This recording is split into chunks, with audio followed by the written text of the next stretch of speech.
சர்ஜரிக்கு அது 2 டாக்டர்கிட்ட பேசினாங்களாம். ஒரு டாக்டர் சொல்லியிருக்காரு $8,000 ஆகும்னு சொல்லிட்டு, இன்னொரு டாக்டர் வந்து கிட்டத்தட்ட $12,000 ஆகும் இவரோட சர்ஜரிக்கு அப்படின்ற மாதிரி அவர் சொல்லியிருக்காரு. பார்த்தா அவன் அப்பயும் படுத்து படுக்கையாக தான் இருந்தார். ரொம்ப ரேராக தான் எந்திரிச்சு நடப்பான். சரி, இந்தியாவுக்காவது கூட்டிகிட்டு போயிடலாம். இந்தியாவுக்கு கூட்டிகிட்டு போனோன்னா இவ்வளோ காஸ்ட் ஆகாது, போயிட்டு எல்லாம். பட் அதுக்கும் எமர்ஜென்சிக்கு நம்ம பேப்பர் ஒர்க்ஸ் எல்லாம் எடுத்து போகிறது வந்து ரொம்ப கஷ்டம். அப்படி அர்ஜென்ட்டாக போக முடியாது.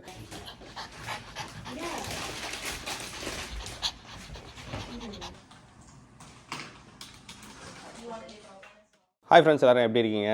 ரவுடியை பற்றி ஒரு சின்ன அப்டேட் கொடுத்துடலாம் அப்படின்ட்டு தான் இந்த வீடியோ. போன வீடியோ பார்த்துருப்பீங்க, ரவுடி சிக்காக இருக்கான் அப்படின்னு சொல்லிட்டு. அது வந்து வென்ஸ்டே எடுத்தது. இன்றைக்கி வந்து ஃப்ரைடே. அதாவது அது முந்தா நாள் தான் அவன் ஆக்சுவலாகவே ரொம்ப சிக்காக இருந்து நம்ம ஹாஸ்பிட்டல் கூட்டி போய் டெஸ்ட் எல்லாம் எடுத்தோம். மாத்திரை கொடுத்தாங்க, எவ்ரி 12 hours போடணும் அப்படின்னு சொல்லிட்டு. இப்போ மாத்திரை எல்லாம் கண்டினியூ பண்ணிகிட்டு இருக்கோம். அப்புறம் நேற்று வந்து சரி ஓகே அதை கண்டினியூ பண்ணி வீடியோ எடுப்போம். ரொம்ப சீரியஸாக இருக்கும்னு நான் தோணலை. பட் சரி என்ன ஆச்சுன்னு தெரியல, நம்ம வந்து கண்டினியூ பண்ணி வீடியோ எடுக்கலாம் அப்படின்னு ஒரு பிளானில் இருந்தேன். பட் என்ன ஆச்சுன்னா, எனக்கு மத்தியானம் போல் ஃபோன் பண்ணாங்க. நான் ஆஃபீஸில் இருந்தேன். மத்தியானம் போல் ஃபோன் பண்ணாங்க. நான் ரவுடியை வீட்டில் விட்டுட்டு, நான் ஃப்ரெண்ட்ஸை விட்டுட்டு நான் வந்து ஒர்க்குக்கு போயிட்டேன். ஏன்னா இவனை யாராவது பார்க்கணும் அப்படின்றனால பார்க்க சொல்லிவிட்டு நான் வந்து ஒர்க்குக்கு போயிட்டேன். ஒரு 11:30 போல் டாக்டர்கிட்டருந்து கால் வந்துச்சு. இந்த மாதிரி ரிப்போர்ட்ஸ் வந்துருச்சு, அவன் எப்படி இருக்கான் அப்படின்னாங்க. இல்லை, இன்னும் பெட்ரிடனாக தான் இருக்கான், இன்னும் பெருசாக நடக்கலாம் ஆரம்பிக்கல அப்படின்ற மாதிரி இருந்துச்சு. அவங்க சொன்னாங்க, இல்லை அவனுக்கு கொஞ்சம் ஸ்பைனில் வந்து டிஸ்க் ப்ளாப்ஸ் ஆகிருக்கும். ஸோ அதனால் டிஸ்க் வந்து கொஞ்சம் விலகி இருக்க சான்ஸ் இருக்குது. நான் எக்ஸ்ரேல பார்த்தா அப்படி தான் தெரியுது. ஸோ அதனால் வந்து அவன் சிக்காக தான் இருப்பான். இப்போ கொஞ்சம் இது இஷ்யூ தான், இதை ஃபிக்ஸ் பண்ணணும்னா நியூராலஜிஸ்ட்டு போய் பார்த்து சர்ஜரி பண்ண வேண்டிய இருக்குன்னு சொல்லி நியூராலஜிஸ்ட் சொல்கிறாங்க.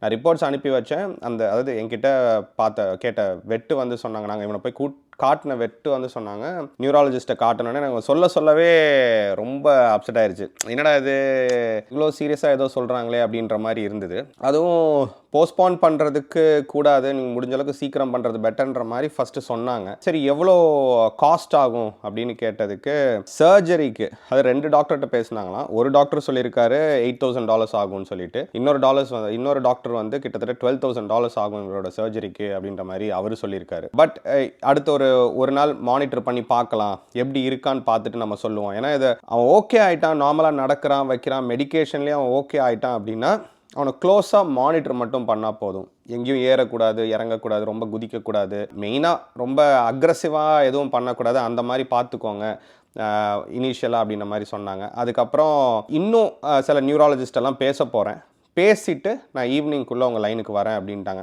எனக்கு அவங்க பேசின உடனே எனக்கு பயங்கர அப்செட் ஆயிடுச்சு. என்னடா இது இப்படி ஆயிடுச்சு, சர்ஜரின்லாம் சொல்கிறாங்க, என்ன பண்ணலாம் அப்படின்ற மாதிரி யோசிச்சுட்டு காவியாவுக்கு ஃபோன் பண்ணி என்ன பண்ணலான்னு கேட்டுட்டு, அப்புறம் ஊரில் ஃபோன் பண்ணி ஓகே இது எப்படி பண்ணலான்னு கேட்டு நான் ரிப்போர்ட்ஸ் 1 2 3 டாக்டர்ஸ்கிட்டலாம் அனுப்பி, வெட்ஸுக்கு அனுப்பி எல்லாம் விசாரித்ததுக்கப்புறம் வீட்டுக்கு வந்தேன். இமீடியட்டாக நான் வீட்டுக்கு வந்துட்டேன். அதுக்கப்புறம் எனக்கு ஆஃபீஸில் இருக்க முடியல. நான் வீட்டுக்கு வந்துட்டேன், வீட்டிலேருந்து ஒர்க் பண்ணுவோன்னு சொல்லிட்டு. பார்த்தா அவன் அப்பயும் படுத்து படுக்கையாக தான் இருந்தார். ரொம்ப ரேராக தான் எந்திரிச்சு நடப்பான். பட் 2வது நாளே ஷிவரிங்லாம் கொஞ்சம் நல்லா குறைஞ்சிருச்சு. சரி, இப்போது டேப்லெட்ஸ் கண்டினியூ பண்ணலாம். இப்போ டாக்டர் சொன்னாங்க, நான் திரும்பி ஃபோன் பண்ணுறேன், ஆனால் இன்கேஸ் நியூரலாஜிக்கல் ப்ராப்ளம்ஸ் ஏதாவது இருந்துச்சு அப்படின்னா ஒரு கால் நடக்காமல் போகலாம், இல்லை அவன் நொண்டி நடக்கிற மாதிரி இருக்கும், அவன் சிச்சுவேஷன் வந்து வேர்ஸ் ஆகிற மாதிரி தெரிஞ்சுது அப்படின்னா இம்மீடியட்டாக கூட்டிகிட்டு வந்துடுங்க, கால் பண்ணுங்கள், இல்லை எமர்ஜென்சிக்கு நம்ம போய் இம்மீடியட்டாக சர்ஜரி பண்ணுற மாதிரி இருக்கும் அப்படின்ற மாதிரி சொல்லிட்டாங்க. ஸோ என்னென்னமோ சொல்கிறாங்க அப்படின்ற மாதிரி ஆயிடுச்சு. ஓகே சரி, இப்போது அந்த டைமில் வந்து என்ன டிசிஷன் எடுக்கிறது, என்ன பண்ணணுன்னே கொஞ்சம் ஒரு மாதிரி ஒரு ஃபிக்ஸ்டு ஸ்டேட்டில் இருந்தோம். அதுவும் சரி ஓகே, ஒரு 1 week டைமில் இருந்தாலும் சரி இந்தியாவுக்காவது கூட்டிகிட்டு போயிடலாம். இந்தியாவுக்கு கூட்டிகிட்டு போனோன்னா இவ்வளோ காஸ்ட் ஆகாது, போயிட்டு எல்லாம். பட் அதுக்கும் எமர்ஜென்சிக்கு நம்ம பேப்பர் ஒர்க்ஸ் எல்லாம் எடுத்து போகிறது வந்து ரொம்ப கஷ்டம். அப்படி அர்ஜென்ட்டாக போக முடியாது. அட்லீஸ்ட் இவன் ஓகேவா இருந்தானா தான் போக முடியும் அப்படின்ற மாதிரி பேசிக்கிட்டு இருந்தோம். அப்புறம் திரும்பி வெட்டு வந்து இன்னும் 1 2 டாக்டர்ஸ்கிட்ட பேசி, ஸ்பெஷலிஸ்ட்டை பேசி, அப்புறம் அவங்க என்ன சொல்லிட்டாங்க அப்படின்னா 2 days கண்டினியூஸாக அவனை மானிட்டர் பண்ணுவோம், பெயின் கில்லருக்கு வலி இருக்காமல் இருக்கிறதுக்கு ஒரு இன்ஜெக்ஷன் போட்டுடலாம், போட்டுட்டு அதுக்கப்புறம் சிரிஞ்சில் ஓரலி வந்து சில லிக்விட் இன்ஜெக்ஷன்ஸ் மாதிரி நம்ம கொடுப்போம் அப்படின்ற மாதிரி அவங்க சொல்லி கூப்பிட்டாங்க. திரும்பி நேற்று நைட்டு வந்து நான் 6:30 PM ஹாஸ்பிட்டலுக்கு போய் வெட்டுக்கிட்ட போயிட்டு திரும்பி இவனுக்கு ஒரு இன்ஜெக்ஷன் போட்டு அப்புறம் இன்னொரு மெடிசனும் கொடுத்தாங்க. இப்போ அந்த மெடிசன் கொடுக்குறனால வந்து அந்த லோ ஃபேட் டயட் மட்டும் இல்லாமல் இவனுக்கு ஃபுல் டயட்டே கொடுங்க, ஏன்னா அது வந்து கொஞ்சம் பவர்ஃபுல்லான பெயின் கில்லர். ஸோ அதனால் அல்சர் வரதுக்கான சான்ஸ் இருக்குது, நல்லா ஃபீட் பண்ணிடுங்க அப்படின்ற மாதிரி சொல்லிட்டாங்க. அப்புறம் நேற்று அந்த இன்ஜெக்ஷன் போட்ட உடனே பார்த்தா சார் கொஞ்சம் தெளிவாயிட்டார். நடக்க ஆரம்பிச்சிட்டான், வெளியில் போய் பூப் பண்ணான், திடீர்னு ஓட ஆரம்பிச்சிட்டான்.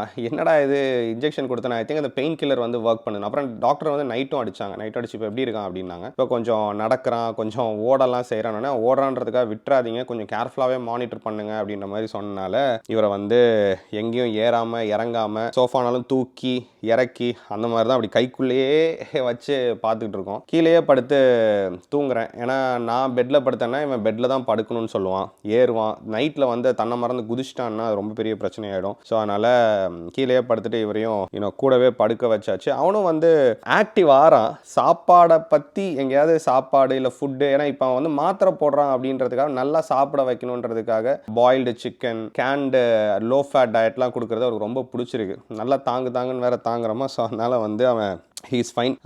ஸோ இப்போதைக்கு பார்க்குறதுக்கு பெட்டர் ஆகிட்டான். அவனுக்கு அந்த நியூரலாஜிக்கல் ப்ராப்ளம்லாம் எதுவும் இருக்க மாதிரி தெரியல. நடக்கிறது, உட்கார்றது, அவன் ஸ்க்ராட்ச் பண்ணுறது, எல்லா பிஹேவியரும் நார்மலாக தான் இருக்குது, ப்ரொவைடட் அந்த பெயின் கில்லர்ஸோட. இப்போ இந்த பெயின் கில்லர்ஸும் வந்து கண்டினியூஸாக நாங்கள் 2 வீக்ஸ் கொடுக்க சொல்லியிருக்காங்க. 2 வீக்ஸ் வந்து பார்த்துட்டு அதுக்கப்புறம் அந்த சிரிஞ்சை டிஸ்கண்டினியூ பண்ணிவிட்டு வெறும் மெடிக்கேட்டட் பெயின் கில்லர்ஸ் கொடுப்போம். அதுலேயும் வந்து அவன் நார்மல் ஆகிட்டானா சர்ஜரியை வந்து நம்ம ஃபுல்லாகவே வந்து தள்ளி வச்சுக்கலாம், அந்தளவுக்கு சிவியராக இல்லை அப்படின்ற மாதிரி சொல்லிட்டாங்க. ஸோ இப்போதைக்கு இவர் வந்து அடுத்ததுலேருந்து மானிட்டர் பண்ணி பார்க்க போகிறோம். இன்சூரன்ஸ் பேசிக்கிட்டு இருக்கேன், இன்றைக்கி நாளைக்கு இன்சூரன்ஸ் போட்டுருவோம்.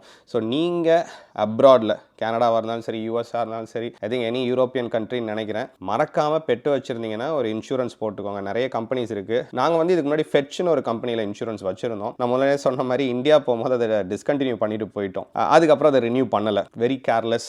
நிறைய பேருக்கு நாங்களே சொல்லுவோம் இன்சூரன்ஸ் வந்து ரொம்ப முக்கியம் ரொம்ப முக்கியம் ரொம்ப முக்கியம்னு ஹியூமன்ஸுக்கெல்லாம் சொல்லுவோம். பட் இவனுக்கு வந்து நாங்கள் முன்னாடி போட்டிருந்தோம், அதுக்கப்புறம் நாங்கள் போடுறதுக்கு மறந்துட்டோம். அது எங்களோட கேர்லெஸ் தான். So but having set that, எமர்ஜென்சினா என்ன ஆனாலும் செலவு பண்ணினாலும் இவனுக்கு சர்ஜரி நடத்துறதா அப்படின்னு முடிவு பண்ணியாச்சு. பட் லக்கிலி தேங்க் காட் அவனுக்கு வந்து அந்த அளவுக்கு எதுவும் இல்லை. இப்போ வந்து அவன் சும்மா படுத்துக்கிட்டு இருக்கான். இப்போ கொஞ்ச நேரத்துக்கு முன்னாடி ஓடிக்கிட்டு இருந்தான். நான் இப்போ இந்த வீடியோ எடுக்கிறது ஷார்ட்ஸோட இருந்து இந்த வீடியோ எடுக்கிறதுக்காக ஜீன் போடுறதுக்காக போனேன். அப்பயும் வந்து நான் இங்கே வெளியில் போகிறேன்னு நினச்சிட்டு குடுன்னு ஓட ஆரம்பிச்சிட்டான். டே இருடா கொஞ்ச நேரம் அமைதியாக காலை வச்சுடுடா. வீட்டில் சின்ன பசங்களுக்குலாம் அடிபட்டு இருந்துச்சுன்னா என்ன சொன்னாலும் கேட்காம அங்கிட்டும் இங்கிட்டும் ஓடிக்கிட்டு வச்சுட்டு இருப்பாங்கல்ல, சேம் பிஹேவியர் தான் இவனும். டாக்ஸ் இல்லாதவங்களுக்கு பார்க்குறதுக்கு ரொம்ப ஆச்சரியமாக இருக்கும், என்ன ஒரு டாக் இவ்வளோ செலவு பண்ணுறாங்க அப்படின்னு சொல்லிட்டு. பையனுக்கு எவ்வளோ செலவு பண்ணுவோமோ அந்த மாதிரி தான் பெட் பேரண்ட்ஸும் எல்லாமே வந்து பண்ணுவாங்க. ஏன்னா எங்களை பொறுத்த வரைக்கும் வானுக்கு முன்னாடி இவர் தான் எங்களுக்கு பேபி, எங்களுக்கு ஃபர்ஸ்ட் கிட் மாதிரி இவன் தான். ஸோ அதனால் இவர் தான் எங்களோட லக்கி சாம், எல்லா சாமும் இவர் தான். இவர் இருந்தாலே ஒன்றும் கிடையாது, ரவுடியை கூட்டிகிட்டு நம்ம ரோட்டில் வாக்கிங் போனாலே அவ்வளோ ஸ்மைல்ஸ் இருக்கும். பா இப்படி ஒரு டாகா அப்படின்ற மாதிரி எல்லாம் இது பண்ணுவாங்க. ஸோ அதனால் இவர் எனக்கு மட்டும் கிடையாது, எங்கள் ஃபேமிலியில் எல்லாருக்குமே வந்து ரொம்ப ஒரு செல்லப்பிள்ளை ஆகிட்டார். So unfortunate. பட் ஆனால் இப்போ வந்து ரொம்ப க்ளோஸாக மானிட்டர் பண்ணிக்கிட்டு இருக்கோம். சரி, அதையும் ஒரு அப்டேட் கொடுத்துலாம்.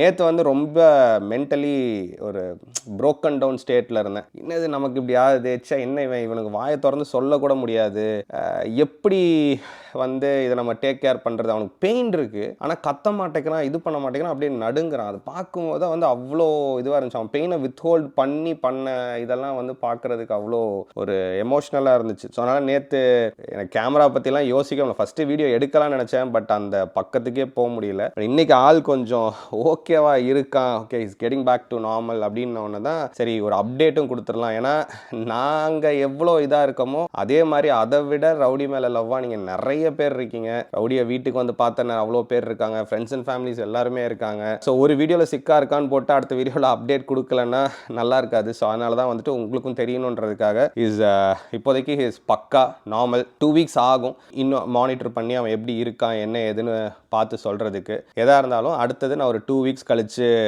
சொல்கிறேன். ஏன்னா ரவுடி அப்செட்டாக இருக்கான், டல்லாக இருக்கான்னு சொல்லிட்டு இருந்தாலும் நல்லா இருக்காது. அடுத்தடுத்து வேறு வீடியோஸ் எல்லாம் போட போகிறேன். பட் இப்போதைக்கு சார் வந்து எனக்கு நார்மலான மாதிரி தான் இருக்குது. பாடல நார்மலாக நான் முன்னாடியே சொன்ன மாதிரி நார்மலாக நடக்கிறான் வைக்கிறான் அது எல்லாமே. So he's fine, is doing very good. இன்றைக்கி சிக்கன் அவனுக்காக பாயில் பண்ணிட்டு வந்து அங்கேயே உட்காந்துட்டான். போய் படுறானாலும் படுக்கலை, குடுப்பியா மாட்டியா அப்படின்ற மாதிரி இன்னும் கொடுக்கல. ஏன்னா 7 மணிக்கு அவருக்கு மருந்து மாத்திரை எல்லாம் கொடுக்கணும். அந்த டைமில் சிக்கனில் அதெல்லாம் ஒளிச்சு வச்சு கொடுத்தோன்னா அவர் சாப்பிட்ருவார். ஸோ அதனால் is doing okay good.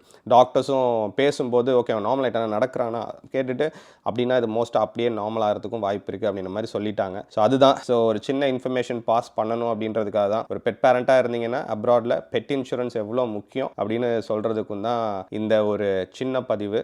So அதனால் அடுத்த வீடியோவில் திரும்பியும் மீட் பண்ணுவோம். Rowdy is doing very good. என்னடா ஓகே பாய் சொல்லிடு. பாய்.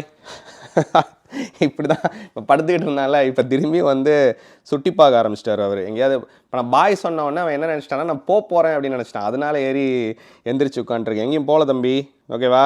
குட்டி பாய் யா ஒன்றும் இல்லை தங்கம், போகலடா. இந்த சொல்லலை, எந்திரிச்சு நிற்க ஆரம்பிச்சிட்டாரு, வால்லாம் ஆட்டுறாரு. இந்த மாதிரி வால் வந்து மேலே இருந்துச்சுனாலும் டே இருடா தம்பி குதிச்சிடாதரா. ஃபஸ்ட் டே இதாக இருக்கும் போதெல்லாம் வால் வந்து கீழே இருந்துச்சு. டாக்ஸ்க்கு வால் இப்படி கீழே போயிடுச்சு அப்படின்னா அவங்க பெயினில் இருக்காங்க, இல்லை ரொம்ப சோகமாக இருக்காங்க அப்படின்னு அர்த்தம்.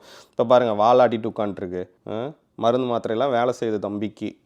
ஓகே கைஸ், அடுத்த வீடியோவில் மீட் பண்ணுவோம். Thank you so much. பாய்.